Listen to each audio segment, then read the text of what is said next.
Bye मतलब क्या bye? हाँ क्या बाय? बाय मतलब अलविदा, जा रही हूँ मैं तुम्हें छोड़कर हमेशा के लिए। लेकिन क्यों? मैं तो तुमसे शादी की बात करने वाला था। हाँ तो तुम्हें शादी करनी है तो करो ना, पर तुम्हारी शादी मुझसे नहीं हो सकती। मानसी, तुम ये गलत कर रही हो। देखो संजीव, ड्रामा नहीं करते हैं। मुझे मेरी उम्र का और मेरी वेवलेंथ का लड़का मिल गया। सीरियस हूँ मैं उसके साथ, बहुत जल्द सेटल हो जाऊंगी। तो फिर तुम यहाँ आई क्यों थी मेरे घर? डेफिनेटली आंचल और समीर की माँ बनने तो आई नहीं थी, पूजा नहीं हूँ मैं। मानसी, तुम मेरे साथ ऐसा नहीं कर सकती। तो तुम भी मेरे साथ ऐसा नहीं कर सकते कि जबरदस्ती शादी की उम्मीद करो। नहीं मतलब नहीं। वो रोहिणी में ही रहते हैं, उसके बाद आपको फोन किया।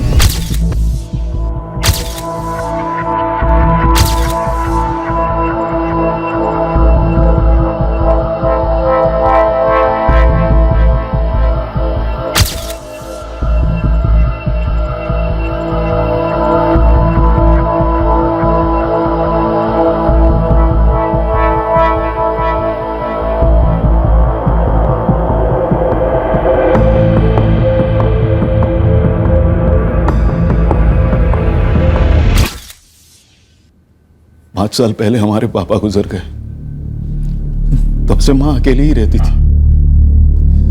मेरी छोटी बहन नंदिनी और मैं रोज फोन पर माँ के साथ बात करते थे, आते जाते रहते थे। आज सुबह ही मेरी बात हुई थी माँ के साथ फोन पर। दो सोने के कंगन पहनती थी, चारों गायब है।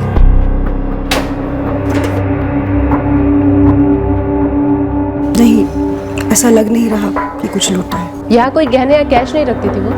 कुछ कैश पर्स में रखती थी खर्चे के लिए, वो है चुराए नहीं गए। कल शाम के बाद आज सवेरे मैं माँ को कॉल करने ही वाली थी, रोज ही करती थी मैं, लेकिन हाँ सारे कामों में रह गया। मुझे सच में कोई आइडिया नहीं है मैडम कि आज माँ से मिलने कोई आने वाला था या नहीं। जी सर, मैं तो घर पर ही थी, पर ऐसा ध्यान ही नहीं गया कि उनके घर पे कोई आया या गया होगा। और कविता जी चिल्लाई भी होगी तो शायद बाकी आवाजों के बीच हमें सुनाई नहीं दी होगी। दिल्ली में ऐसा कोई दोस्त या रिश्तेदार जिसका यहाँ आना जाना हो? नहीं सर, ऐसा तो कोई रिश्तेदार नहीं। समझ में नहीं आ रहा कि कौन है जो आकर माँ के साथ। ये इधर एंट्री की है, flat number 301 A wing. Vijendra Singh +1, 2 लोग आए थे। आए होंगे, मतलब आए हैं। 2:45 पर। जी हाँ। सर, सोसाइटी मैनेजर से बात हुई है, वो बता रहे हैं कि एंट्रेंस का सीसीटीवी चालू है पर लॉबी का कैमरा काम नहीं कर रहा।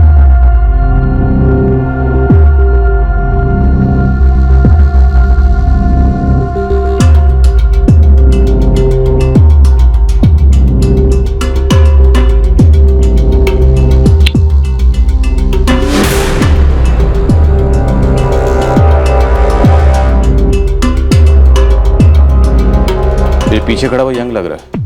हाँ, पर दोनों के चेहरे तो ढके हुए हैं। इन्हें मालूम था कि सोसाइटी में सीसीटीवी लगा हुआ, इसलिए आते और जाते वक्त दोनों वक्त चेहरे ढक रहे हैं। तस्वीर को ध्यान से देखिए, कुछ अंदाजा हो रहा है आप लोगों को ये दोनों कौन हो सकते हैं? समझ नहीं आ रहा है कि ये दोनों कौन हैं। मुझे भी नहीं। नंदिनी जान पहचान वाले ही हैं, क्योंकि डोरबेल बजाकर घर में दाखिल हुए। आपकी माँ ने इनके लिए चाय बनाई, घर में 2 चाय के कप मिले, किचन में बर्तन में दूध मिला और छन्नी में चाय की पत्तियां मिली। Ambe general store. आप कौन बोल रहे हैं? जी मैं मालिक किशन गुप्ता। आप? द्वारका पुलिस स्टेशन से SI आरती बात कर रहे हो। जी मैडम, क्या बात है? रंजना टावर्स की कविता आचार्य का कल तुम्हें फोन आया था, दोपहर 2:55 पे। कैसे जानते हो उन्हें? सुना मैंने, क्या हुआ? दंग रह गया हूँ, मेरी रेगुलर ग्राहक थी। क्यों फोन किया था उन्होंने? दूध मंगाया था मैडम। किशन, आधा लीटर दूध भेज जल्दी। जी कविता जी, अभी भेज रहा हूँ। तुम खुद गए थे देने? जी नहीं, मेरी बेटी रोशनी को भेजा था।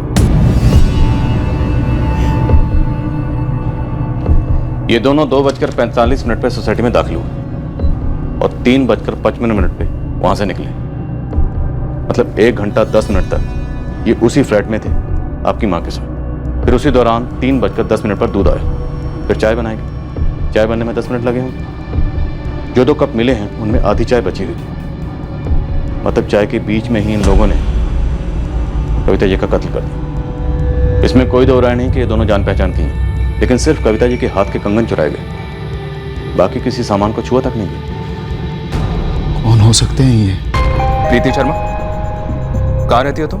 मैं नोएडा में रहती हूँ सर, लेकिन क्या मैं पूछ सकती हूँ कि आपको मेरा नंबर कहाँ से मिला और आप मुझसे इतने सारे सवाल क्यों पूछ रहे हैं? मैं तो कल द्वारका में थी ही नहीं सर, द्वारका में तो मेरा आना जाना ही नहीं है। कविता आचार्य, उनका लड़का प्रवीण आचार्य, बेटी नंदिनी माने, नंदिनी का बेटा सौरभ माने, या प्रवीण आचार्य का बेटा अंकित आचार्य, इनमें से किसी को भी जानती हो तुम? किसी को भी नहीं सर।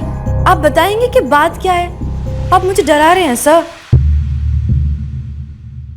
देखो रोशनी, डरो मत, बस ठीक से याद करो और बताओ, जब तुम दूध देने गई थी कविता आचार्य के घर तो तुमने क्या देखा? कुछ नहीं देखा मैडम, मैंने बस डोरबेल बजाई, कविता आंटी ने दरवाजा खोला और मैंने उन्हें दूध का पैकेट दे दिया। अंदर बैठे किसी आदमी को नहीं देखा? जी नहीं देखा, और वैसे भी कविता आंटी ने बहुत थोड़ा ही दरवाजा खोला था। और अजीब बात तो ये थी कि कविता आंटी मुझ पर गुस्सा हो रही थी। तुझ पर? क्यों? क्या पता मैडम, मैं पहले जब भी जाती थी तो कविता आंटी मुस्कुराकर बातें करती थी और थैंक यू बेटा भी बोलती थी, लेकिन कल कुछ तो अलग था। क्या रोशनी, कितनी देर लगा दी तुमने? मेहमान मेरे कब के आके बैठे हैं, चाय नहीं बना पा रही हूँ मैं। आधा लीटर दूध लाने में इतना टाइम लगता है क्या? लेकिन कविता आंटी को इतनी चिड़चिड़ी मैंने पहली बार देखा था। ये दोनों थे अंदर? बोला ना मैडम, कविता आंटी ने बहुत थोड़ा ही दरवाजा खोला था, अंदर देखने का कोई चांस ही नहीं था। और वैसे भी मैं अंदर जाके देखती ही क्या बिना मतलब के। सब हो सकता है वो पहले भी आए होंगे, लेकिन मुझे याद नहीं है सर। मोहित कनौजिया, इन दोनों ने झूठे नाम लिखे और ऐसे ही मनगढ़ंत कोई फोन नंबर भी लिख दिया। अब मुझे कैसे पता चलेगा सर? क्यों? जब कोई बिल्डिंग में आता है तो पूछते नहीं उससे कौन से फ्लैट में जा रहा है, किस काम से जा रहा है? सच बोलूं तो वो जिस अंदाज में आए थे और आकर डायरेक्ट रजिस्टर में लिखने लगे, मुझे लगा कोई जान पहचान वाले होंगे, पहले भी आए होंगे। सिर्फ 1 घंटा तक अंदर थे, कविता जी ने उनको चाय बनाकर पिलाई। प्रवीण या नंदिनी को कुछ तो खबर होनी चाहिए कि वो कौन हो सकते थे। और सब जिस तरह से वो चल के आए, जैसे वो पेश आ रहे थे, शक करने जैसा कुछ लगा नहीं सब। जी नहीं, हमें नहीं लगता कि हमने इन्हें पहले कभी देखा है, लेकिन नाम नंबर गलत दिया है, मतलब गलत इरादे से तो आए थे ना? बिल्कुल सही पकड़ा आपने, नाम विजेंद्र सिंह लिखा, लेकिन आचार्य परिवार ऐसे किसी भी आदमी को नहीं जानता। और वो नंबर भी किसी नोएडा की प्रीति शर्मा का निकला, जो इस परिवार को नहीं जानते। नहीं पापा, मैं किसी प्रीति शर्मा को नहीं जानता। वो कॉलेज में पढ़ती है अंकित, नोएडा में। पापा, मेरी नोएडा के कॉलेज में पढ़ने वाली लड़की से क्या जान पहचान होगी? नहीं मम्मी, हमारे ग्रुप में कोई प्रीति शर्मा नहीं है, पर अगर होती भी तो मैं थोड़ी ना ऐसा बोलता कि नानी घर पे अकेले जा के उसका मर्डर कर दे। इन्हें देखा है कभी? जानता है इन्हें? नहीं मम्मी, नहीं जानता। नहीं मैडम, मैं इन दोनों में से किसी को भी नहीं जानती हूँ। हो सकता है इन्होंने ऐसे कोई नंबर लिख दिया हो और निकला मेरा नंबर। आपके उन सर ने फोन किया था, तब भी मैंने उन्हें यही कहा था। देखिए मैम, मेरी बेटी को कोई फंसा रहा है। प्रीति जो कह रही है कि ऐसे ही लिख दिया होगा, हो सकता है ये बात सच हो, लेकिन एक बात बताओ प्रीति, तुम्हें कोई किसी भी तरह से फंसाना चाहेगा? नो मैडम, मेरा तो किसी के साथ कोई पंगा ही नहीं है। कॉलेज जाती हूँ, घर आती हूँ, बस। किसी दूसरे कॉलेज में या ऑनलाइन ग्रुप में सौरभ माने या अंकित आचार्य नाम के बंदे से कांटेक्ट में आई हो? मैं आपकी कलीग को पहले ही बता चुकी हूँ कि मैं नहीं जानती हूँ मैम। देखिए मैडम, एक औरत की जान गई है, इसका हमें बहुत दुख है, पर प्लीज इस मामले में आप मेरी बेटी को मत घसीटिए। 2 आदमियों के साथ फाइट बैक क्या करती है बूढ़ी औरत? ऊपर से चाय बनाकर पिलाई। पहचान वाले थे, इसने नहीं सोचा होगा कि गला काटने आए। सिर्फ कलाई से सोने के कंगन चुराए गए, चोरी वाले एंगल की तरफ गुमराह करने की कोशिश की गई। ये 73 साल की थी, किसी पहचान वाले ने घर के अंदर आकर ऐसे मार दिया। घर ही के अंदर की कोई अतीत की बात हो सकती है। सर जी, जिस तरह से दोनों ने एंट्री ली थी, उस रास्ते पर मेरे बंदे सीसीटीवी खंगाल रहे हैं। सोसाइटी के लोगों से बात कर, पता कर कविता जी की लाइफ क्या थी, उनकी दिनचर्या क्या थी, क्योंकि ये मर्डर सीधा सीधा कोई पर्सनल एंगल वाला मर्डर ही लग रहा है। सर जी समझ गए, अभी लगा देता हूँ एक टीम। अच्छा, इससे पहले भी अगर तुम्हारी माँ फोन नहीं उठाती थी तो भी तुम यूं ही जाती थी सौरभ के साथ उन्हें चेक करने के लिए? हाँ जाती, लेकिन वैसे माँ हमेशा ही फोन उठा लेती थी। 1 घंटा भर रिंग जारी थी और माँ फोन उठा नहीं रही थी। सौरभ ने भी ट्राई किया, फिर हम दोनों ने सोचा चलो देख ही आते हैं। पति कहाँ है तुम्हारे? 6 महीने से अशोक रायपुर में है, ट्रांसफर वहीं हुआ है उनका। आज शाम को आ रहे हैं। अच्छा, प्रवीण और तुम 2 ही भाई बहन हो? कोई और नहीं? जी नहीं। कविता जी प्रवीण के साथ क्यों नहीं रहती थी, या प्रवीण उनके साथ? सर प्रवीण आचार्य हमारे यहाँ पे 9 साल से सीनियर अकाउंटेंट रहा है। ये प्रवीण आचार्य 10 जुलाई को ऑफिस में आया था। सर आप यही पता करना चाहते हैं ना कि उसकी माँ के मर्डर के वक्त वो कहाँ था? ऑफिस में था या नहीं? बिल्कुल था। दरअसल हमारे सामने ही उसकी सिस्टर का फोन आया था। खबर सुनने के बाद उसकी हालत बहुत ही बुरी हो गई। ये जो हालत खराब हुई थी उसकी, ये वाकई में हुई थी या दिखावा था? उसकी माँ का कत्ल हुआ था। नाटक क्यों करेगा? माँ के साथ क्यों नहीं रहते थे? पहले रहता था। हम सब लक्ष्मी नगर में एक ही घर में थे। माँ और पापा चाहते थे कि मैं और दीपाली अपना अलग घर बनाएं। और दूसरी बात, मेरा काम पित्तमपुरा में है। मुझे ज्यादा ट्रैवलिंग पसंद नहीं है, इसीलिए मैंने रोहिणी में घर खरीदा। ऑफिस भी करीब है, पिछले 11 साल से मैं वहीं पर हूं। सर अगर आप मुझ पर शक कर रहे हैं, कोई घरेलू अनबन ढूंढ रहे हैं, तो ऐसा कुछ भी नहीं है। हम सब दूर रहकर भी काफी करीब थे। नंदिनी, मैं, माँ और हमारी फैमिलीज। आपके माँ बाप लक्ष्मी नगर से द्वारका मंगल विहार कब शिफ्ट हुए? 8 साल पहले। पापा ने रिटायरमेंट के बाद लक्ष्मी नगर वाला घर बेच दिया और यहाँ द्वारका मंगल विहार में रंजना टावर्स में 1 BHK लिया। नंदिनी का घर भी पास ही में था, उत्तम नगर में। लेकिन शिफ्ट होने के 2 साल बाद पापा चल बसे। और आपकी माँ कविता जी ने अकेले रहना पसंद किया? उन्हें अपनी आज़ादी पसंद थी, पर हम हर वीकेंड को मिलते, कभी उनके घर, कभी अपने घरों में। तो फिर साथ क्यों नहीं रहते थे? सबकी अपनी मर्जियां होती है सर। माँ की अपनी मर्जी थी। ये जो लक्ष्मी नगर वाला फ्लैट बेचा गया, उसका पूरा पैसा द्वारका मंगल विहार वाले फ्लैट में डाला गया? जी नहीं, कुछ पैसे FD में है, जिसका इंटरेस्ट माँ को मिलता, ऊपर से पापा की पेंशन। पापा रेलवे की सर्विस में थे। जो भी 2 लोग आए थे ना, ये तय है कि जान पहचान के थे और कत्ल के इरादे से ही आए थे। वो तो जाहिर है ना सर, हमें तो समझ में ही नहीं आ रहा कि ये कौन हो सकते हैं। माँ की तरफ से, पापा की तरफ से, हमारी तरफ से। मैंने तो अपने बेटे अंकित से भी पूछा कि क्या वो किसी विजेंद्र सिंह या प्रीति शर्मा को जानता है, लेकिन उसने भी, पता नहीं ये कौन हो सकते हैं। नहीं मैडम, मैं नहीं पहचान पा रही हूँ इन्हें। आपको माँ के फोन में कुछ मिला? इन लोगों ने शायद आने के पहले कोई फोन वोन किया हो। कॉल रिकॉर्ड्स अभी आने बाकी है नंदिनी, लेकिन कॉल लिस्ट से हमें ऐसा कुछ नहीं मिला। हो सकता है मर्डर के बाद उन्होंने नंबर डिलीट कर दिया हो, पर वो ऐसा क्यों करेंगे? फोन को ही अपने साथ ले जाते ना। ये सवाल भी जवाब मांग रहे हैं।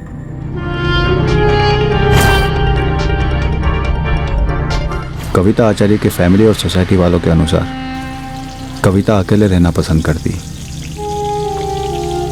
अपने में रहती।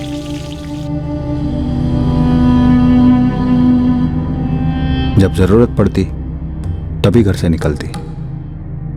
यह अब और भी रहस्यमय होता गया कि वो 2 हत्यारे कविता आचार्य से किस तरह कनेक्टेड थे और जिनके बारे में फैमिली को भनक तक नहीं थी, और जिन्होंने सिर्फ 4 सोने के कंगन के लिए उनका कत्ल कर दिया था।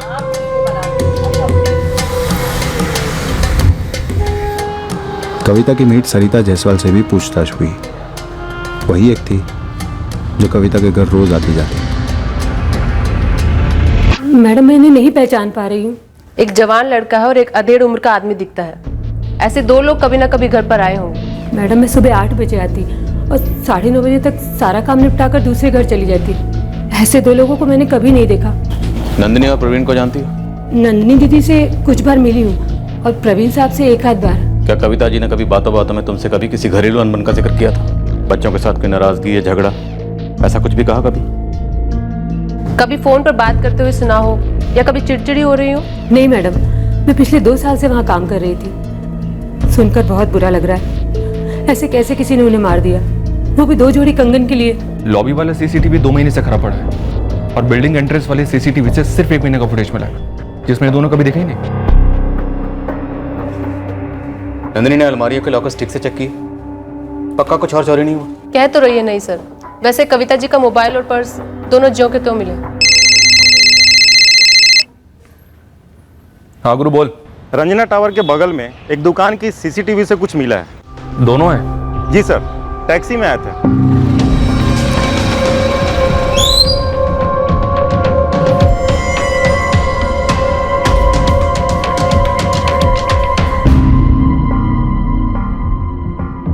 वही है दोनों, बिना कैप के। इसमें भी चेहरे साफ नहीं है। इस गली से एक और राइट लेने के बाद लगभग 5-7 मिनट पैदल चलने पर संजना टावर से उसी सीसीटीवी से एक और फोटो।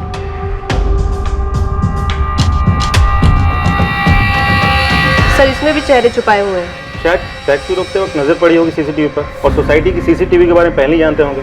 मतलब कविता आचार्य घर पे पहले भी आए होंगे। लेकिन सर जी, टैक्सी का नंबर साफ साफ दिखाई दे रहा है।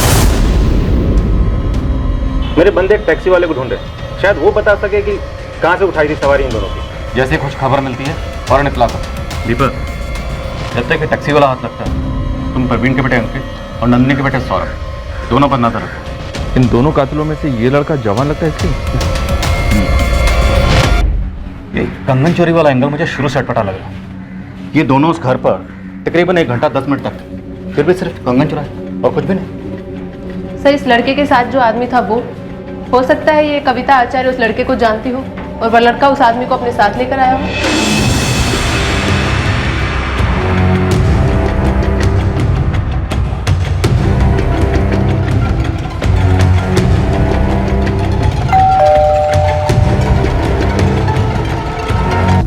उठाया कहाँ से था? नवादा मेट्रो स्टेशन से। पक्का वहीं से? हाँ, दोपहर के समय मैं नवादा मेट्रो स्टेशन पर गाड़ी लगाता हूँ।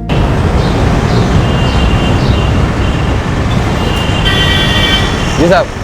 द्वारका मंगल विहार चलोगे? चलेंगे ना, बैठो। हाँ, थे तो यही दोनों, लेकिन चेहरा कौन याद रखता है? तुमने इन्हें नवादा मेट्रो स्टेशन से उठाया था या स्टेशन से दूर? टैक्सी लाइन में। मैं तो हमेशा टैक्सी लाइन में होता हूँ। सर जी, नवादा मेट्रो स्टेशन की सीसीटीवी फुटेज को एक बार चेक करना जरूरी है। शायद स्टेशन से बाहर निकलते वक्त उनका थोड़ा छप गया हो सीसीटीवी में। ठीक है, मंगवाता हूँ। तब तक तू अपनी टीम को अंकित आचार्य और सौरभ माने पर लगे रहने के लिए बोल। टैक्सी वाली फोटो नंदिनी और प्रवीण दोनों को दिखाई। सस्पेक्ट्स ने टोपी भी नहीं पहनी थी, लेकिन दोनों नहीं पहचान पाए। पहचान नहीं पाए या पहचानना चाहते ही नहीं? फोन रिकॉर्ड से भी कुछ नहीं मिला। कविता आचार्य या तो नंदिनी से बात करती थी या प्रवीण से, या फिर पोते अंकित और नवासे सौरभ से। तो इन दोनों के फोन नंबर्स फैमिली के किसी और के फोन में होंगे? नहीं सर, प्रवीण और नंदिनी के फोन रिकॉर्ड से कुछ भी सस्पिशियस नहीं मिला, ना ही अंकित और सौरभ के फोन रिकॉर्ड से। तो फिर इस कत्ल का मकसद क्या हो सकता है? ये कत्ल सिर्फ 2 जोड़ी सोने के कंगन के लिए तो नहीं हुआ होगा, और क्या एंगल हो सकता है? सर ये आचार्य फैमिली पहले लक्ष्मी नगर में रहती थी, शायद वहाँ कुछ हुआ हो और ये दोनों भाई बहन हमसे छुपा रहे हो, या फिर कुछ ऐसा जो इनसे छूट गया हो। हमारे लक्ष्मी नगर वाले घर का एड्रेस? आप लोग पहले लक्ष्मी नगर में ही रहते थे ना? जी हाँ, लेकिन वो घर तो 8 साल पहले ही बेच दिया था। कोई बात नहीं, आप एड्रेस दीजिए प्लीज।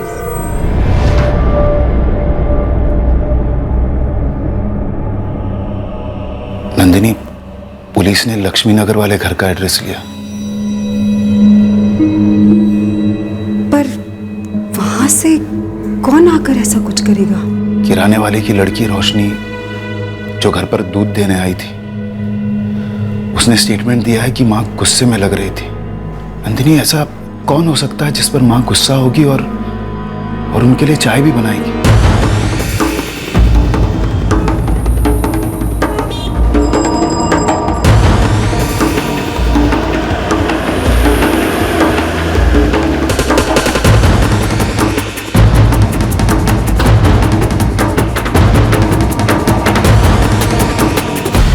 कल हम अंतिम संस्कार में गए हुए थे। बहुत ही दुख हुआ मैडम। अभी यकीन नहीं हो रहा है कि कविता जी के साथ ये सब कुछ हो गया। हमें बताया गया जब आचार्य परिवार यहाँ रहता था तो गणेश जी आप और दिव्या जी आप दोनों उनके काफी करीब थे। सालों की दोस्ती थी, एक परिवार जैसे। जब वो लोग यहाँ से अपना घर बेच कर गए थे तो बहुत तकलीफ हुई थी हम लोगों को। बहुत ही अच्छे लोग थे मुकेश जी और कविता जी। ये किससे किया है मैडम? इन्होंने।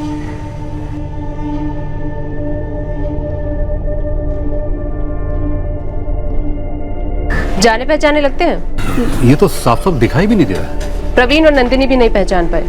एक बात तो पक्की है, ये दोनों या इनमें से कोई एक कविता जी को बहुत अच्छे से जानते थे। कविता जी ने इन्हें चाय भी पिलाई थी।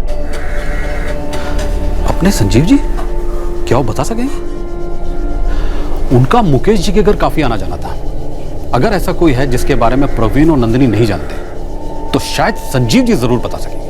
ये संजीव जी का घर कहाँ है? जी वो तो 2011 में यहाँ से चले गए थे। मुकेश जी से बड़ी गहरी दोस्ती थी उनकी, यहीं सामने बैठकर तो उनका कैरम चलता था। ये लो चौका। ये बातें बड़े फॉर्म में हो। ऑलवेज।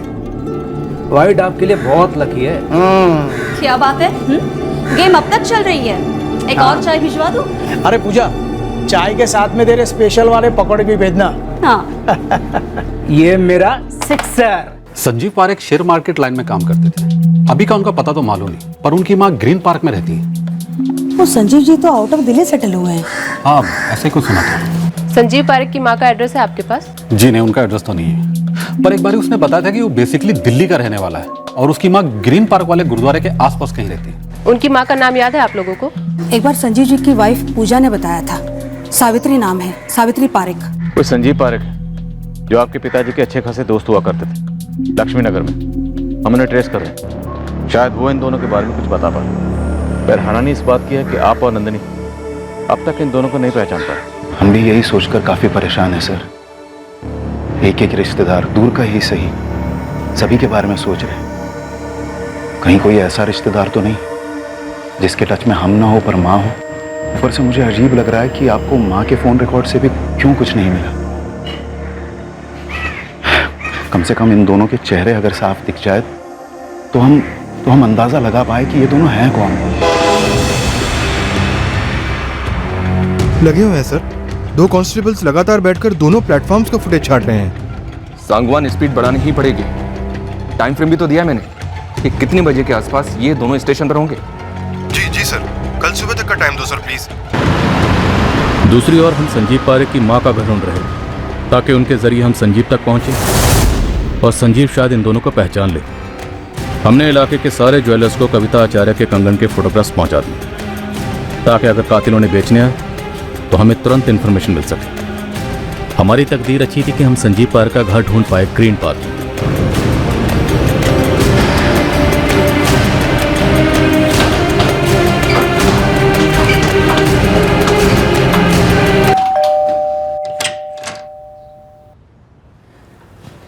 जी सावित्री पारेख। जी बोलिए, क्या बात है? जी संजीव पारेख आपका बेटा है? जी हाँ। जी हमें संजीव से बात करनी है एक मर्डर केस के सिलसिले में। दरअसल कविता आचार्य नाम की एक औरत का मर्डर हुआ है। संजीव उन्हें और उनके हस्बैंड को बहुत अच्छे से जानते थे। हमारे पास दोनों कातिलों की तस्वीरें हैं लेकिन उन्हें कोई भी पहचान नहीं पा रहा है। हो सकता है संजीव उन दोनों को पहचानने में हमारी कोई मदद कर सके। कहाँ है संजीव? मुझे नहीं पता कहाँ है संजीव। उसका कोई कांटेक्ट नंबर है आपके पास? जी नहीं, मेरी काफी लंबे अरसे से उसके साथ बातचीत नहीं हुई। जी बेटा है वो आपका? हाँ है। वैसे संजीव की बेटी आंचल मेरे साथ रहती है। हो सकता है उसकी बात अपने पापा से होती हो। जी बुलाइए आंचल को। वो तो कॉलेज गई है। ठीक है, उसका नंबर दे दीजिए।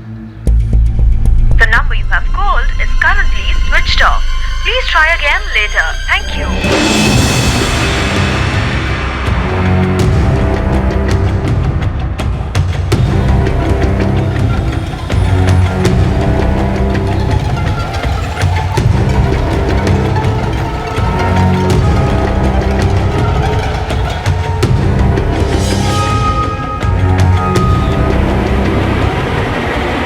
हमने कविता आचार्य के पोते अंकित आचार्य और नाती सौरभ माने पर कड़ी नजर रखी। कत्ल के दिन 10 जुलाई को वो दोनों कहाँ थे, क्या कर रहे थे, हर एक डिटेल निकाली, पर हमें अब तक उन दोनों के खिलाफ कुछ भी नहीं मिला था। अब 2 बातें एक साथ होने वाली थी। एक, हाथ आने वाला था नवादा मेट्रो स्टेशन का सीसीटीवी क्रैक, जिससे हमें दोनों संदिग्ध के चेहरे साफ मिलते, और दूसरी बात थी संजीव पारेख की मां सावित्री से मिलने वाली एक अजीब सी खबर। सावित्री जी, मैंने आंचल को फोन किया था, उसका फोन लगा ही नहीं। मैंने मैसेज भी ड्रॉप किया लेकिन अभी तक कोई जवाब नहीं आया है। अरे मैडम, मैं तो खुद ही आंचल को लेके परेशान हूँ। वो ना तो कॉलेज से घर लौटी है और नहीं उसका फोन लग रहा है। मैंने उसकी सहेलियों से बात की तो उन्होंने कहा कि वो कॉलेज के बाद तुरंत निकल गई थी और सबको लगा कि वो रोज की तरह घर गई होगी, पर नहीं। मैंने अपने छोटे बेटे राजीव से भी बात की लेकिन वो कहीं नहीं है।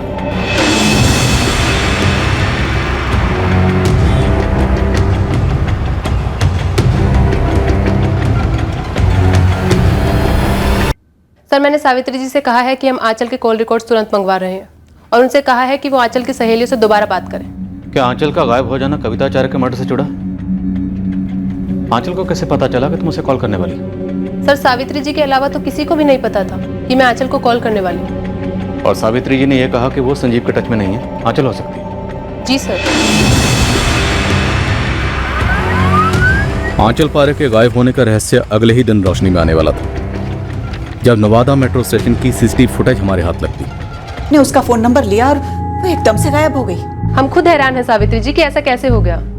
वैसे ग्रीन पार्क की पुलिस भी लगी है आपकी पोती को ढूंढने में। जैसा कि आप जानते हैं, हम आपकी पोती आंचल से सिर्फ इसीलिए कांटेक्ट करना चाहते हैं ताकि हम संजीव तक पहुंच सके और संजीव से इन दोनों तक। आप चिंता मत कीजिए, आपकी पोती मिल जाएगी। है, एक मिनट, वो फोटो फिर से दिखाएंगी?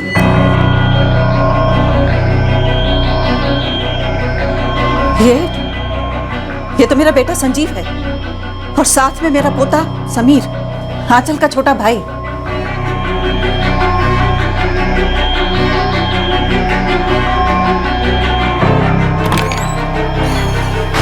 आरती ने कॉल किया अभी। ये दोनों संजीव पारेख और उसका बेटा समीर पारेख है। संजीव की मां सावित्री जी ने इन दोनों को पहचान लिया।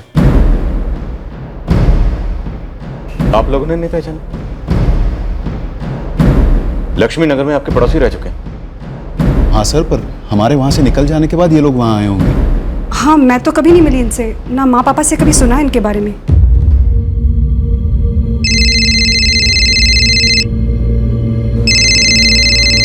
सावित्री जी, आपका फोन।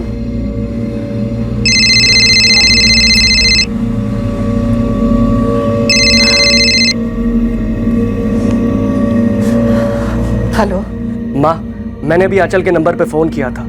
संजीव भैया ने फोन उठाया। राजीव कहाँ है संजीव? और आंचल कहाँ है? उन्होंने कहा वो दोनों ठीक है और बोले दोबारा फोन मत करना। हाँ राजीव। संजीव भैया, आंचल का फोन आपके पास है? कहाँ है वो? आंचल मेरे साथ है, बिल्कुल ठीक है। और सुन, दोबारा फोन करने की जरूरत नहीं। लेकिन भैया, आगे कुछ बोला नहीं और फोन काट दिया और तब से फोन फिर से स्विच ऑफ है। राजीव, संजीव और समीर ने किसी का कत्ल कर दिया है। क्या? कत्ल कर दिया? किसका? माँ, ये क्या कह रही हैं आप? कहाँ है संजीव? आंचल है साथ में? समीर भी साथ है? राजीव को कुछ नहीं बताया उसने कि कहाँ है, बस फोन काट दिया। और वो औरत जिसको मार डाला, क्यों मार डाला? हमें अभी पता लगाना है, लेकिन उससे पहले आपको हमें बताना होगा संजीव के बारे में।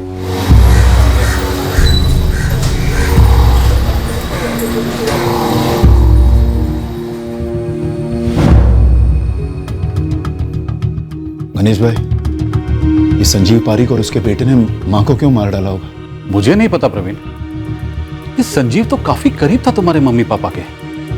उसकी कविता जी के साथ ऐसी क्या दुश्मनी हो गई? नवादा मेट्रो स्टेशन से बाहर आए और फिर टैक्सी लेकर द्वारका मंगल विहार तक आए और कविता जी की सोसाइटी से कुछ दूरी पर उतर गए और फिर चेहरा छुपाकर सोसाइटी के रजिस्टर में फर्जी नाम और फर्जी नंबर लिखकर फ्लैट तक पहुंचे।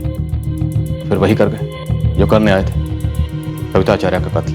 मुझे कोई कारण नहीं दिख रहा सर, इतनी अच्छी दोस्ती थी। संजीव की बेटी आंचल भी गायब हुई कल और अब वो संजीव के ही साथ है। गणेश भाई, इस संजीव पारेख का माँ पापा से कोई झगड़ा हुआ था क्या? नहीं, होता तो ये नाम पहले बता देते। सर, मैं सावित्री पारेख और संजीव के छोटे भाई राजीव पारेख के साथ वहाँ आ रही हूँ। ये लोग कह रहे हैं इन्हें कोई आइडिया नहीं संजीव ने ऐसा क्यों किया। ठीक है, हम उनसे पता करते हैं कि संजीव अपने बेटे समीर और बेटी आंचल को लेकर कहाँ जा सकता है। तुम उनसे पता करो संजीव की पत्नी पूजा कहाँ है। पूछा मैंने सर। सावित्री जी कह रही है कि पूजा संजीव को 3 साल पहले ही छोड़ चुकी थी। गणेश जी, दिव्या जी, पूजा ने 3 साल पहले संजीव को छोड़ा। आप लोगों को कुछ आइडिया है कि पूजा इस वक्त कहाँ हो सकती है? हमें कैसे पता होगा सर? हमें तो ये भी पता नहीं था कि पूजा ने छोड़ दिया। कविता जी ने आप दोनों से संजीव पारेख का कभी जिक्र नहीं किया? नहीं सर, मुझसे तो कभी नहीं किया। मुझसे भी नहीं, पर ऐसी भी क्या अनबन, कितनी भयंकर तरीके से माँ को।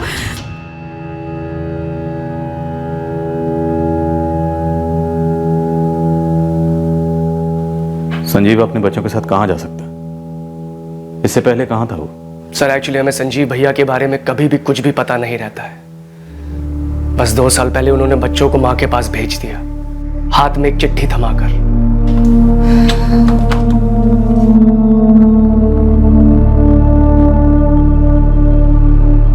मैं शहर के बाहर जा रहा हूं। माँ, तुम समीर और आंचल की देखभाल करना। मुझे मालूम है आप मुझसे नाराज हो, लेकिन बच्चे मासूम हैं। आपके पोता और पोती हैं, उनके साथ उनके मार्कशीट्स भी हैं। अगर राजीव और आप उनको आगे कॉलेज पढ़ाओगे तो उनके लिए अच्छा होगा।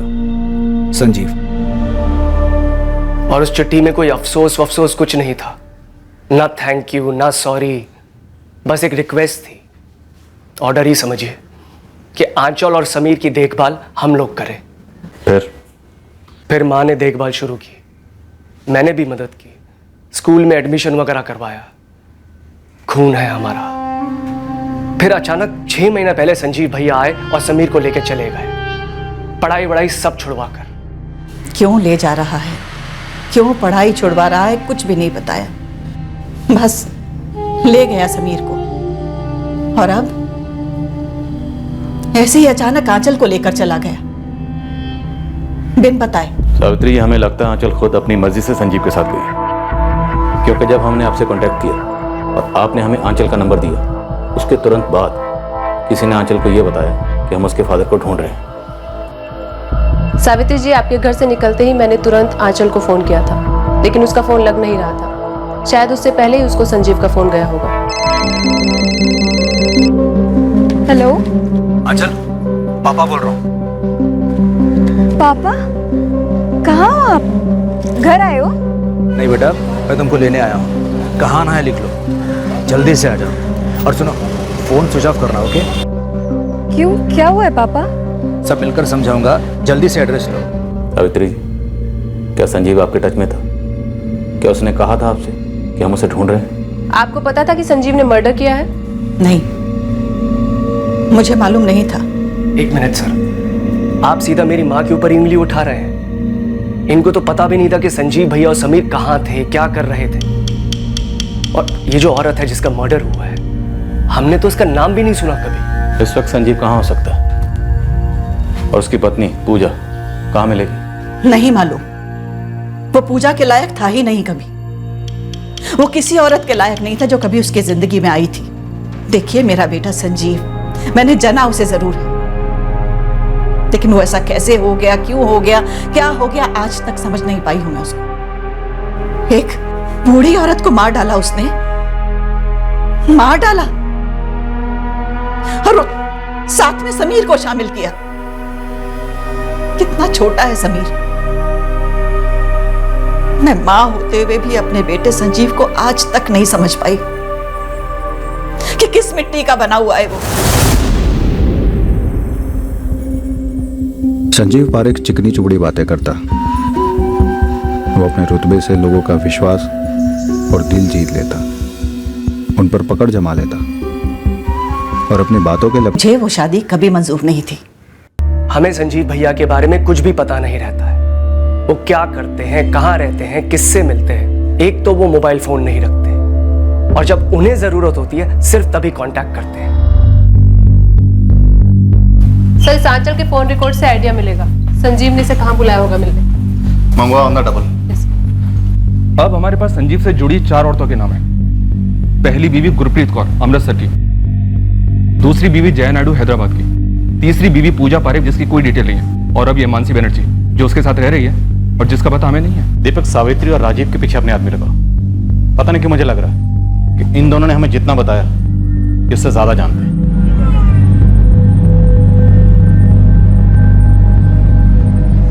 संजीव ने कविता जी को क्यों मारा? कुछ समझ में नहीं आ रहा प्रवीण। क्या किसी झगड़े का जिक्र किया था माँ पापा ने? नहीं नंदिनी, कभी नहीं।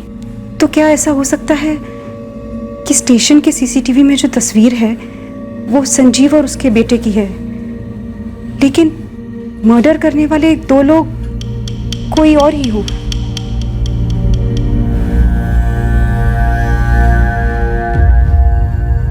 हाँ, होने को तो हो सकता है, लेकिन वो समीर और आंचल को लेकर ऐसे भाग क्यों गया? यहाँ शिमला में जो herbal product manufacturing plant setup हो रहा है, मैं वहाँ प्रोजेक्ट मैनेजर हूँ। काफ़ी बड़ा प्रोजेक्ट है, मुझे लगता है 1.5 साल तो मुझे यहीं रहना पड़ेगा। तो मतलब काश भी लंबे टाइम के लिए चाहिए? कम से कम 1 साल, ज़्यादा भी हो सकता है। देखिए सर जी, आपकी जो भी रिक्वायरमेंट होगी ना, हम पूरी करेंगे। आपको जितनी गाड़ी चाहिए, कौन सी टाइप की चाहिए, बस 24 घंटे पहले इन्फॉर्म कर दीजिए। हमको भी तो वही चाहिए। मुझे 4-6 जगह जाना पसंद भी नहीं है, उतना टाइम भी नहीं। आप बता दीजिए कि आपको हायर पर गाड़ी कब से चाहिए, हम अभी से बंदोबस्त शुरू कर देते। फिलहाल तो मुझे साइड इंस्पेक्शन के लिए जाना है। अभी इमीडिएटली कौन सी कार अवेलेबल है? अभी हमारे पास सिर्फ नाम है, गुरप्रीत कौर। एड्रेस नंबर कुछ नहीं। 1998 में संजीव पारेख ने अमृतसर की गुरप्रीत कौर से शादी की थी। तब ये संजीव अमृतसर की एक ट्रैवल एजेंसी में काम करता था, संदर्भ टूर्स एंड ट्रेवल्स। लगभग 19 साल पहले की बात है, काफी कुछ बदल गया होगा। फिर मैं ढूंढता हूँ दोनों, संदर्भ टूर्स एंड ट्रेवल एजेंसी और गुरप्रीत कौर को। हैदराबाद का एड्रेस नहीं मालूम, सिर्फ नाम मालूम है, जया नायडू। और 16 साल पहले 2001 में शादी की थी उसने। सिर्फ नाम से पता लगाना मुश्किल होगा, इस संजीव पारेख के बारे में कुछ और डिटेल्स चाहिए होंगे। शाकिर, हमारे पास इसके अलावा और कुछ नहीं है। अमृतसर की गुरप्रीत कौर की तरह हैदराबाद की जया नायडू भी किसी अमीर फैमिली को बिलोंग करती है। अब ये संजीव हैदराबाद में क्यों आया था, क्या कर रहा था, हमें कुछ नहीं पता। अमृतसर में भी ट्रैवल एजेंसी का नाम सिर्फ इसलिए पता चला क्योंकि संजीव ने कभी एक बार उसके भाई के साथ जिक्र किया था। लेकिन दीपक, यहाँ पे हैदराबाद में जया नायडू नाम की हजारों औरतें, उसके बारे में कुछ और जानकारी चाहिए, कुछ भी। संजीव के जया के साथ 2 बच्चे हैं, समीर और आंचल। उनके फोटोग्राफ्स हैं हमारे पास। हाँ, वो भेज दो। और इस संजीव पारेख की भी फोटोज हैं? हाँ हैं, मैं तीनों के फोटोज तो मैं फॉरवर्ड करता हूँ।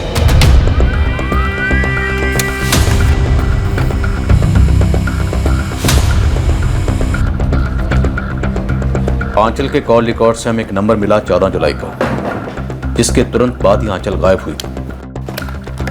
इस कॉल के जरिए हमें पता लगने वाला था कि आंचल कहाँ गायब हुई थी और उस वक्त वो, उसका भाई समीर और पिता संजीव कहाँ हो सकते थे। हेलो, असिस्टेंट सब इंस्पेक्टर आरती बात कर रही हूँ दिल्ली पुलिस से। आप कौन बोल रहे हैं? मैडम, ये पीसीओ का नंबर है, लाजपत नगर मार्केट के पास है। क्या बात है मैडम? एड्रेस? सर, पीसीओ वाले को संजीव का फोटो दिखाया, पहचान नहीं पाया, लेकिन पक्का लगता है कि संजीव ने ही फोन किया होगा आंचल को अपने साथ ले जाने के लिए।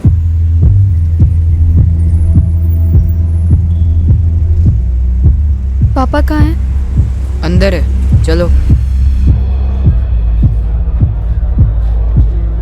हेलो पापा। कैसी हो आंचल? मैं ठीक हूँ, आप कैसे हो? मैं भी ठीक हूँ। अच्छा सुनो, हम तीनों को कहीं जाना है। कहाँ? है एक जगह, लेकिन पहले कुछ खाओगी?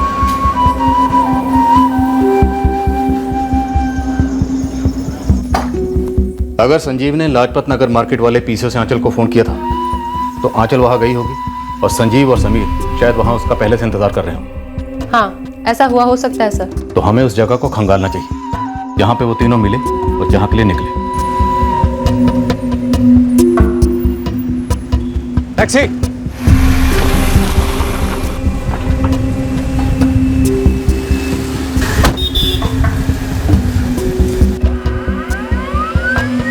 एक पूरे दिन की तलाश के बाद एक मॉल के सीसीटीवी में संजीव, समीर और आंचल को टैक्सी लेते वक्त देखा गया।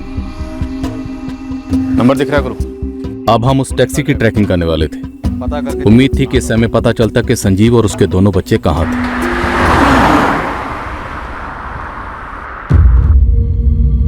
पापा, अब हम कहाँ जाएंगे? देखते हैं, कई जगह है जाने के लिए। पर पापा, दादी बहुत टेंशन में आ जाएंगी। लेकिन हमें उनको बताना नहीं है कि हम कहाँ पर हैं। राइट आंचल? दीदी, हम कोई सुराग नहीं छोड़ सकते।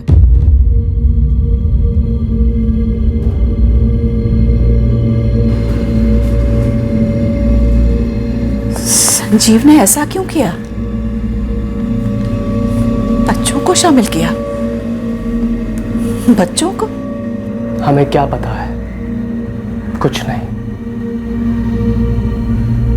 हमें भैया के बारे में कभी कुछ पता चला है? लेकिन वो औरत, वो तो मेरी उम्र की रही होगी ना? उसने ऐसा क्या किया होगा? दलजीत, तेरा ही टैक्सी 14 जुलाई की दोपहर को 3:05 का समय दिखा रहा है। ये देख छपा है। हाँ हाँ देख रहा हूँ, तीनों याद भी है मुझे, लेकिन ये कहाँ की सवारी थी ये नहीं याद आ रहा। लगा लगा दिमाग पे जोर लगा। ये लोग पुलिस को चाहिए, मर्डर केस है। कहाँ छोड़ा था? हाँ, कश्मीरी गेट बस स्टैंड के पीछे टूर एंड ट्रैवल वाले हैं ना, जहाँ से अलग अलग शहरों के लिए बसें चलती हैं, वहां पे छोड़ा था इन्हें।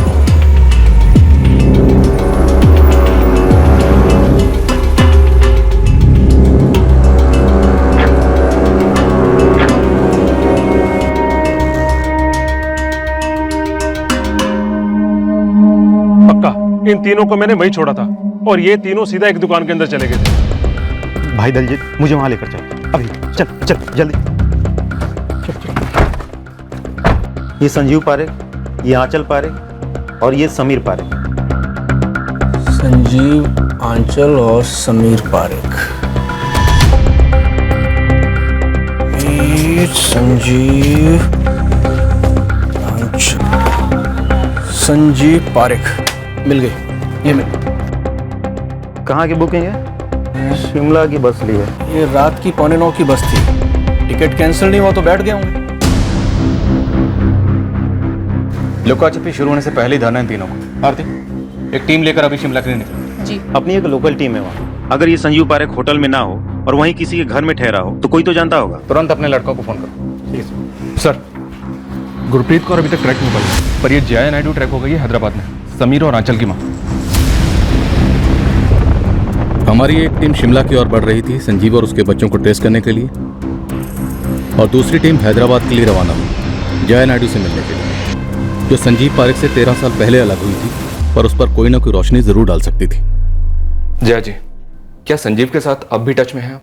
मैंने बता चुकी हूँ सर कि उस इंसान से बरसों से मेरा कोई वास्ता नहीं है।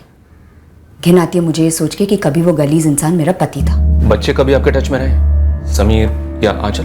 नहीं सर, बल्कि इन्होंने जब मुझे उनकी फोटो दिखाई मैं तो उन्हें पहचान तक नहीं पाई। लेकिन वो कमीना वही है। संजीव ने एक बूढ़ी औरत कविता आचार्य का कत्ल कर दिया है। मैंने इनको बताया इस बारे में, लेकिन इनका कहना है कि ये किसी कविता आचार्य को जानती ही नहीं है, यहाँ तक कि इन्होंने कभी उनका नाम भी नहीं सुना। लेकिन सर, वो कत्ल संजीव कर सकता है। जब उससे मेरी शादी हुई थी तो मैंने उसका असली चेहरा नहीं देखा था, लेकिन शादी होने के बाद वो जानवर बन गया था, रोज पीटता था मुझे। आज भी सोचती हूँ तो रोंगटे खड़े हो जाते हैं। आप उसके साथ दिल्ली आ गई थी? जी, मैंने अपने पहले पति को संजीव के लिए छोड़ा था, क्योंकि मैं संजीव से बहुत प्यार करती थी। मुझे लगता था कि संजीव भी मुझसे प्यार करता है और उसके साथ मुझे एक बेहतर जिंदगी मिल सकती है। मेरे अम्मा अब्बा मेरे इस फैसले के सख्त खिलाफ थे, पर फिर भी मैंने उन्हें छोड़कर संजीव के साथ शादी कर ली। अम्मा अब्बा ने इसलिए मुझसे सारे नाते तोड़ दिए। जब मेरी बेटी आंचल पैदा हुई तब हम दिल्ली में थे। संजीव वहाँ कुर्शी टूर्स एंड ट्रैवल्स में जॉब करता था। फिर वो मस्कट चला गया क्योंकि उसकी वहीं किसी ट्रैवल लाइन में ही जॉब लग गई थी। बीच बीच में आता था। फिर समीर पैदा हुआ। समीर के पैदा होने के बाद वो हमसे एक बार भी मिलने नहीं आया, बल्कि उसने तुम्हें पैसे भी भेजने बंद कर दिए थे। अब आप ही बताइए, मैं 2 बच्चों की अकेले देखभाल कैसे करती? इसलिए मैंने अपने अम्मा अब्बा से माफ़ी मांगी और समीर और आंचल को लेकर हैदराबाद चली आई, यहाँ अपने अम्मा अब्बा के पास। पर बच्चे तो संजीव के पास हैं। यही तो दुखती रह गया सर। मैं बच्चों को हैदराबाद लेकर जरूर आई थी, लेकिन संजीव ने यहाँ आकर मुझे धमकाया और छीन ले गया मेरे बच्चों को।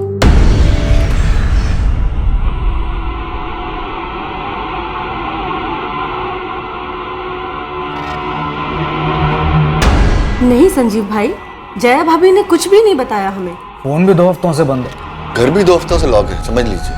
बल्कि हमने तो सोचा भाभी आपके पास गई है बच्चों को लेके फॉरेन में।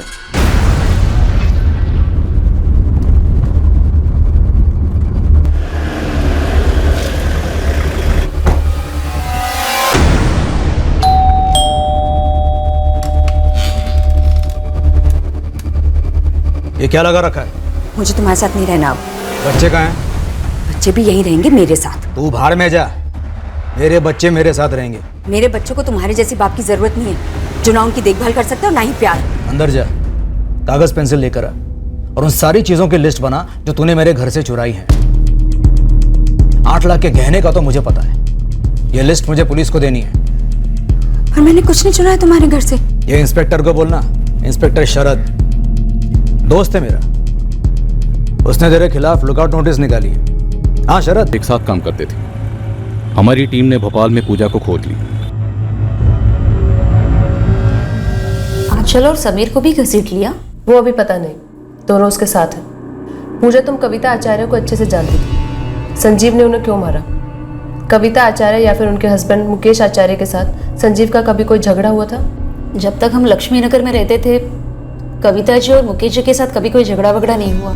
हम सब तो बड़े प्यार से घुल मिल कर रहते थे। तुमने संजीव को 2014 में छोड़ा? हाँ, उसके बाद ना मेरी उससे या ना बच्चों से कभी कोई बात हुई। उसने बच्चों को भी मेरे खिलाफ भड़काया होगा। तीनों आखिरी बार शिमला में दिखे थे। कहाँ जा सकते हैं वो लोग?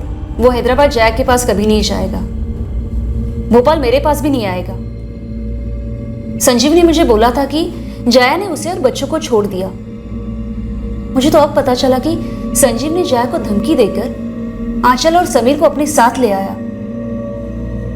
वैसे जहां तक मैं जानती हूँ, एक लास्ट मानसी बैनर्जी थी उसकी लाइफ में। लक्ष्मी नगर वाले घर के पड़ोसियों में कोई मानसी को जानता हो? जी नहीं, ये हमारे पटेल नगर शिफ्ट होने के बाद की बात है। देखिए, संजीव एक नंबर का फ्रॉड आदमी है। झांसा देकर लड़कियों को पटाता है और जब मतलब निकले तब अपने असली रंग दिखाता है। झूठ तो पानी की तरह बहता है उसके मुंह से। जब हम लक्ष्मी नगर से पटेल नगर आए तब उसकी इन्वेस्टमेंट कंपनी का डामाडोल था। कई सारे लोगों का कर्जा था सर पर। तब वो इस मानसी को घर ले आया। अब से ये यहीं रहेगी। यहाँ रहेगी मतलब? मैंने इसे आंचल और समीर से मिलवाया, हम लोगों ने साथ में डिनर भी लिया। मैं समझ नहीं रही हूँ, तुम कहना क्या चाहते हो? मैं मानसी से प्यार करता हूँ और वो भी मुझसे प्यार करती है।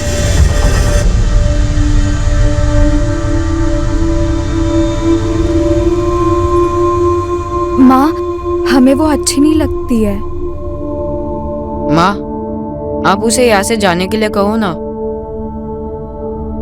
और वो यहाँ रहने की सोच भी कैसे सकती है? ये तुम्हारे पापा को सोचना है, क्या करना है और क्या नहीं। तो आप ही पापा को बोलो ना।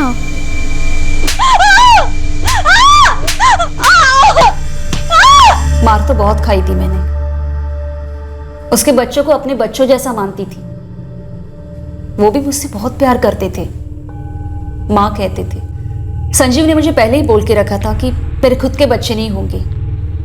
सब कबूल था, पर दूसरी औरत कबूल नहीं थी, इसलिए मैंने उसे छोड़ दिया। हमें इस मानसी की कोई खबर नहीं मिल रही। मुझे नहीं लगता कि मानसी बहुत ज्यादा सीरियस थी।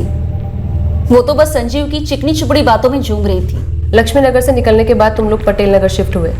वहां का एग्जैक्ट एड्रेस क्या है? देती हूँ। और एक बात, ये मानसी कोलकाता से है। एक बारी उसने मुझे बोला था। और ये संजीव मोबाइल फोन यूज नहीं करता, सच है? सच है। और वो इसलिए क्योंकि उसने बहुत सारे लोगों को दगा दिया था। उन सब से बचने के लिए वो जानबूझकर मोबाइल इस्तेमाल नहीं करता था। और ये सब मुझे शादी के काफी बाद पता चला। मानसी का कोई नंबर है? देखना पड़ेगा। पूजा ने पटेल नगर का जो एड्रेस दिया वहां जाकर आए। पड़ोसियों को मानसी तो याद है, पर सिर्फ नाम से। वो लोग 2015 में वहां से निकले। मानसी का कोई कॉन्टैक्ट नंबर मिला? आरती के पास मानसी का पुराना नंबर है जो कोई और इस्तेमाल कर रहा है। वैसे मैंने 2015 के पहले के कॉल रिकॉर्ड्स मंगवाए हैं जब वो नंबर मानसी यूज कर रही थी। हमारे पास उस चुराई हुई गाड़ी पर भी कोई लीड नहीं, जिसमें तीनों फरार हुए। इसके पहले कि हम मानसी तक पहुंचते, हमें चुराई की कार की खबर लखनऊ से मिली। शिमला की ये गाड़ी लखनऊ की एक सेकेंड हैंड कारों की दुकान में पाई गई।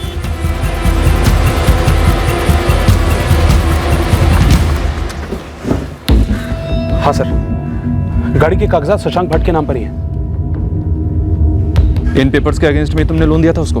हाँ सर, मतलब मैंने गाड़ी खरीदी नहीं है, उसने गिरवी रखी थी 1 महीने के लिए और कहा था कि 1 महीने के लिए मैं गाड़ी किसी को भी किराए पे दे सकता हूँ।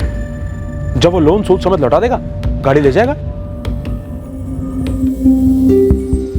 शशांक मेरा दोस्त है, ये गाड़ी मैंने उसी से खरीदी।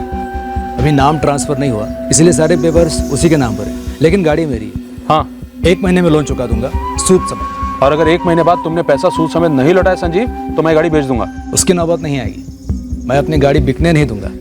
हाँ, अभी ज़रा डाउन चल रहा है, इसलिए गिरवी रख रहा हूँ। 1 लाख का लोन, 10,000 का ब्याज, महीने में चुका दूंगा। लोन के लिए थैंक्स। चलो बेटा। इतना डिसेंट आदमी लग रहा था सर, मैंने कभी सोचा ही नहीं था कि गाड़ी चोरी की निकलेगी। लेकिन जब गिरवी रखी गाड़ी किसी और के नाम पर थी, तो वो गाड़ी तुमने ली क्यों? गलती हो गई सर, मुझे लगा बस 1 ही महीने की तो बात है। ये लखनऊ में कहाँ रह रहा था? उसने एड्रेस तो दिया था सर, लेकिन वो जाली निकला। एक नंबर भी दिया था, लेकिन वो भी जाली निकला सर। और तुमने महीने भर इस नंबर पे कभी कॉल ही नहीं किया? अब हमारी खोज लखनऊ में शुरू हुई।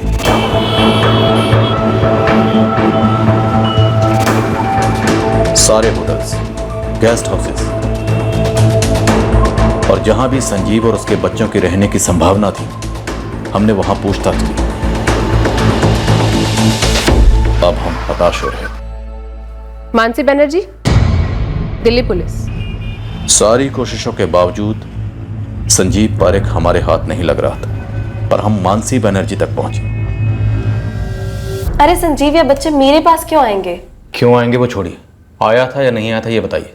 क्या उसने आपको फोन किया था या किसी भी तरह से आपको कांटेक्ट करने की कोशिश की थी? मैंने सब कुछ फोन पर बता चुकी हूँ। आपके दोबारा पूछने से कुछ बदल नहीं जाएगा। आप उसकी जिंदगी में सबसे रीसेंट औरत थी। क्या आप दावे के साथ कविता आचार्य कौन है और संजीव ने उसका मर्डर क्यों किया?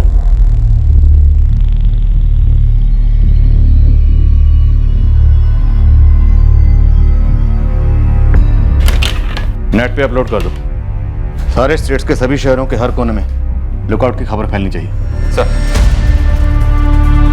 कविता आचार्य के परिवार वाले बार बार पूछने आ रहे थे कि उनकी मां का कातिल अब तक पकड़ा क्यों नहीं गया और कत्ल किस लिए हुआ, और हमारे पास उनके सवालों का कोई जवाब नहीं था। कमाल कर रहे हैं आप सर। एक तरफ आचार्य परिवार कविता जी को खोने का खालीपन महसूस कर रहा था और दूसरी तरफ था कत्ल का कारण ना जानने का आक्रोश। ये खालीपन और आक्रोश आरोपी के परिवार में भी झलक रहा था। एक बूढ़ी औरत अपने पोते की सुरक्षा को लेकर परेशान थी। वो ये समझ ही नहीं पा रही थी कि उसके बेटे ने कत्ल जैसा संगीन जुर्म क्यों किया और अपने बच्चों को उस जुर्म में शामिल क्यों किया।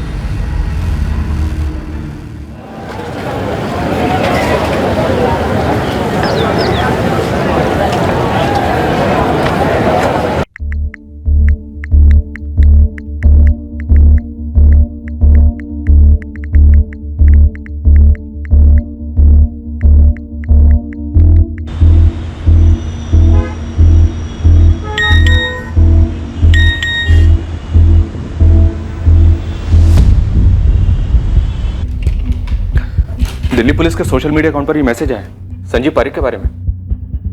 मेरा नाम भास्कर झा है।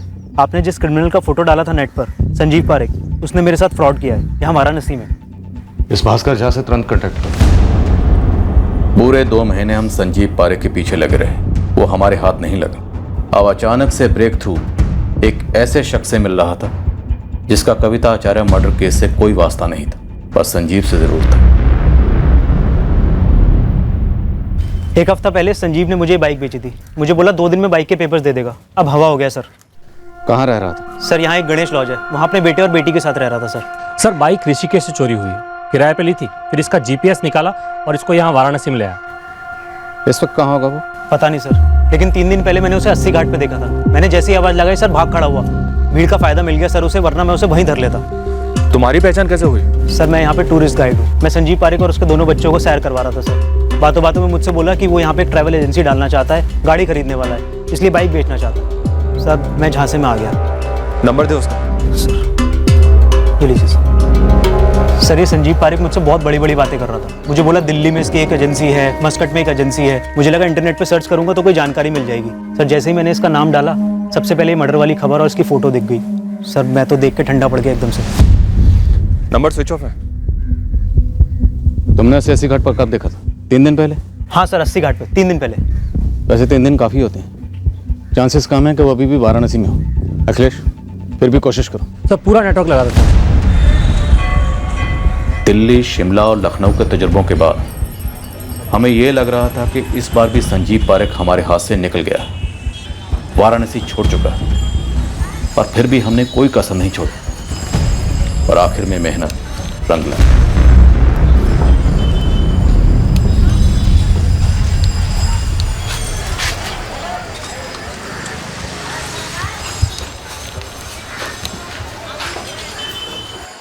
अरे सुन,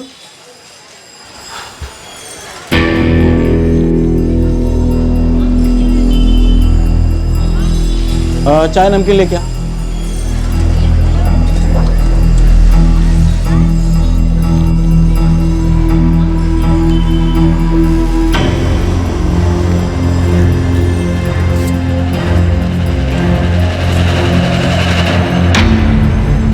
और तुम्हारी बहन आंचल, वो कहाँ है? पद्मा लॉज। लड़का और फादर बाहर गए हैं, लड़की अब भी कमरे पे है। मैंने उसे बाहर जाते नहीं देखा सर। दरअसल लड़की के फादर ने होटल के फोन पर कॉल किया था और मैंने खुद लड़की को कॉल ट्रांसफर की थी।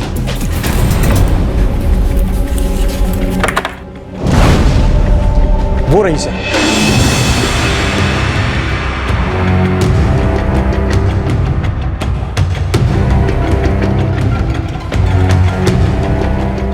आंचल पारी, हाँ, पापा कहाँ हैं? मुझे नहीं पता। और तुम कहाँ जा रही हो? तुम्हारा पापा रेस्टोरेंट नहीं पहुंचा, और ना ही होटल। वो तुम दोनों बच्चों को छोड़कर भाग गया है। वादा किया था पापा ने, वो आकर हमें ले जाएंगे। फोन पर तुम्हारे पापा ने तुमसे क्या कहा आंचल? बोले डरो नहीं, मैं आऊंगा लेने। पर तुम तो कहीं जा रही थी, भाग रही थी। आंचल, तुम्हारे पापा कहाँ हैं? तुम लोगों ने कविता आचार्य का कत्ल क्यों किया? नहीं सर, मैंने कविता दादी को नहीं मारा। मैंने उन्हें इतने सालों में देखा तक नहीं। पर समीर तो कह रहा है कि ये सब तुम सब लोगों की मिलीजुली साजिश थी। तुम्हारे पापा ने और उसने मिलकर कविता को मार दिया, और फिर तुम भी उनके साथ भागी। आंचल, तुम भागी क्यों? और तुम्हें कैसे पता चला कि हम तुम्हारी दादी के घर तक पहुंच गए? पापा ने फोन करके कहा कि तुरंत आ जाओ। मैं गई। मैंने कहा था पापा से कि दादी टेंशन लेंगी। पर तुम्हें मालूम था कि उन लोगों ने कविता आचार्य को मार दिया है? जब पापा के साथ गई तब नहीं मालूम था, लेकिन 2 दिन बाद न्यूज़ में आने लगा तो मैंने पापा से पूछा तो उन्होंने बताया। पर सर, मेरा कोई इन्वॉल्वमेंट नहीं है इसमें। पर आंचल, तुम उन दोनों हत्यारों के साथ भागती रही हो। आंचल, झूठ ज्यादा दूर तक नहीं चलेगा। बता दो हमें, कहाँ हैं तुम्हारे पापा? तो तुम्हारे पापा ने तुम्हें क्राइम शोज की वीडियोस दिखाए 4 महीने लगातार, ये मर्डर करने के लिए? हाँ। तो प्लान ये था कि कविता आचार्य, जिसे तुम दादी कहते थे, उसको मारना। क्यों मारना, ये नहीं बताया? पापा ने नहीं बताया कि वो मारी जाएगी। लेकिन तुम तो अपना चेहरा छुपाते हुए उनके घर तक पहुंचे थे, ताकि उनकी बिल्डिंग के सीसीटीवी कैमरे में तुम्हारी शक्ल नजर ना आए। पापा ने कहा था कैप पहनने के लिए और मुंह छुपाने के लिए, ताकि कोई पहचान ना सके। वीडियोस में ऐसा ही देखा था, लोग करते हैं ऐसा। पापा ने बोला हमें भी करना है। जब तुम्हारे पापा संजीव ने कविता आचार्य का कत्ल किया तो तुमने उनकी टांगें जकड़ रखी। बोलो, तुम्हारे पापा कहाँ? उन्होंने वाराणसी रेलवे स्टेशन पर मिलने को कहा। कहाँ जाने वाले थे? मुझे नहीं पता। बोले कि बैग वैग सब रूम पर ही छोड़ दो और रिक्शा लेके स्टेशन पर पहुंचो। तुम्हारे पापा ने तुम्हें बताया था कि तुम्हारा भाई पकड़ा जाएगा? उन्होंने कहा समीर की फिक्र मत करो, उसे कुछ नहीं होगा, हम बाद में उसे भी साथ में ले लेंगे। पर ऐसा तो हुआ नहीं। तुम्हारा भाई समीर तो पकड़ा गया और तुम भी पकड़ी गई, है ना? इसलिए बोलो, तुम्हारे पापा कहाँ हैं? उन्होंने बस इतना ही कहा कि ट्रेन की टिकट खरीद ली है हम दोनों के लिए। रात की ट्रेन है। अमृतसर से चलकर मुगलसराय, पटना, आसनसोल के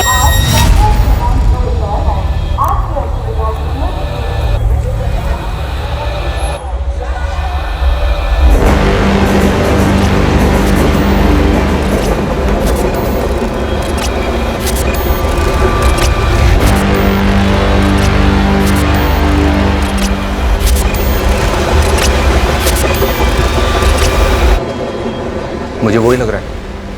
ध्यान से आगे बढ़ना। इस बार संजीव पारेख का चेहरा छुपाने का पैंतरा काम नहीं किया। हमने उसे हर तरफ से घेर लिया था। देखिए सर, मोटा मोटा ऐसा है, मुकेश जी ने मुझसे लोन लिया था 1 लाख रुपए। वो चुकाने के पहले ही वो गुजर गए। मुझे पैसों की ज़रूरत थी। मैंने उनकी पत्नी कविता जी से पैसे मांगे। उस वक्त समीर, मेरा बेटा, मेरे साथ था। कविता जी ने साफ मना कर दिया। मेरा दिमाग खराब हो गया सर। मुझे मालूम था आप मेरी बेटी आंचल से पूछताछ करोगे। मैंने आंचल को अपने पास बुला लिया। मैं आंचल और समीर को लेकर यहाँ वहाँ भटकता रहा। आप लोग पीछा करते रहे। फाइनली आप जीत गए, मैं हार गया। तुमने अपने बेटे समीर को स्कूल से निकाला, पंचकुला में उसे बिठाकर 4 महीने क्राइम वीडियोस दिखाए। तुम वहां सिर्फ पैसों के लिए नहीं गए थे, तुम वहां गए थे मर्डर करने। तब ये बताओ कि मर्डर का असली मकसद क्या था? वहां जाने का एक ही मकसद था, और वो था 1 लाख रुपए जो मुझे उनके कंगन गिरवी रखकर मिले। वहां पास ही में एक आदमी था जिसके पास वो गिरवी रखे। 1.25 लाख मिले, हिसाब चुकता। संजीव पारेख, तुमने चेहरा ढका, साथ में छुरा लेकर गए, अपने बेटे को साथ लेकर गए। तुम वहां सिर्फ पैसों के लिए नहीं गए थे। बोलो, इस सब के पीछे की असली कहानी क्या है? मैंने कहा ना सर, अपनी कहानी बना लो, उसे असली नकली चाहे जो नाम दो। संजीव पारेख से इस कत्ल के पीछे का मकसद निकलवाना आसान नहीं था, पर मकसद तो था, एक बड़ा मकसद जिसने सबको चौंका दिया। हमने कविता आचार्य के कंगन उस दुकान से बरामद किए जहां संजीव पारेख ने उन्हें गिरवी रखा था। समीर पारेख नाबालिग होने की वजह से जुवेनाइल होम भेजा गया। आंचल पारेख को एक गर्ल्स ऑब्जर्वेशन होम भेजा गया काउंसलिंग के लिए। उसके बाद उसे छोड़ दिया गया। उसका इस कत्ल से कोई ताल्लुक नहीं था। वो बस अपने पिता और भाई के साथ भागी थी। संजीव बार बार उसे 1 लाख की बात करता रहा जो आपके पिता ने उससे लोन लिया था। तो हमसे बात करता, हमसे मांग लेता। मां को मारने की क्या जरूरत थी? इतनी सी बात होती तो मां हमें बताती। नहीं, वो आदमी जरूर झूठ बोल रहा है सर। कुछ हद तक झूठ बोल तो रहा। कुछ हद तक का क्या मतलब है सर? सच क्या है और झूठ क्या है? मेरी मां को उसने क्यों मार डाला? उसने ऐसा कहा? जी, उसने कबूल किया। हमें पहले से शक था कि बात कुछ और है, वरना वो अपने बेटे को अपने साथ क्यों ले जाता? उसे क्राइम वीडियोस दिखाकर क्राइम करना क्यों सिखाता? वो भी लगातार 4 महीने। वो समीर को फंसाना चाहते थे, लेकिन क्यों? पागल हो गए हैं क्या वो? तो संजीव पारेख, अब सच बोलोगे या थोड़ी और पिटाई करें? मुझे मालूम था सर, वो पैसे नहीं लौटाएगी। बुढ़िया का इरादा ही नहीं था पहले से। तेरा इरादा क्या था? क्या मकसद था? असली मकसद एक ही था, मर्डर। इसके लिए मैंने समीर, मेरे बेटे को ट्रेन किया और अपने साथ ले गया। तूने एक बच्चे को जुर्म में शामिल किया, अपने खुद के बेटे को। क्यों? क्यों? क्योंकि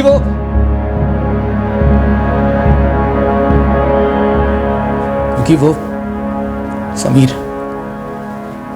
मेरा बेटा नहीं है। जया के अफेयर की निशानी है, उसके चीटिंग की पैदाइश। तो तू समीर को क्रिमिनल बनाकर उसकी लाइफ बर्बाद करना चाहता था? उसकी माँ ने मेरी लाइफ बर्बाद की, उसका क्या? हाँ? उसे क्या लगा था मुझे पता नहीं चलेगा? मैं तो वहां था, मस्कत, फैमिली के लिए पैसे कमा रहा था, और वो यहां अपने पेट में किसी का पाप पाल रही थी, पता नहीं किसका। फिर भी मैंने सोचा सब भूल जाता हूं, नए सिरे से जिंदगी शुरू करता हूं। लेकिन एक दिन अचानक साली बच्चों को लेकर भाग गई, कुछ बताया नहीं, कोई रीजन नहीं, कुछ नहीं। अरे फिर भी एक छोटे बच्चे को जुर्म में शामिल करने का लॉजिक क्या था? वो भी मर्डर जैसा जुर्म? बदला, और क्या? समीर मेरा बेटा नहीं है, वो मेरा खून नहीं है। वो जिए मरे, उसका जो भी हो, मुझे कोई फर्क नहीं पड़ता। मेरा बेटा नहीं है, वो निशानी है मेरे साथ हुए धोखे की निशानी।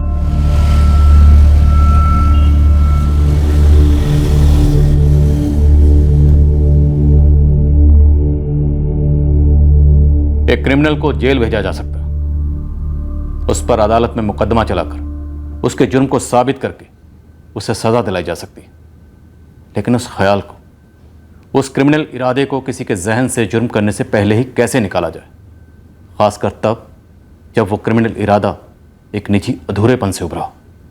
एक गहरी रंजिश एक घाव से निकलती है जो वक्त के साथ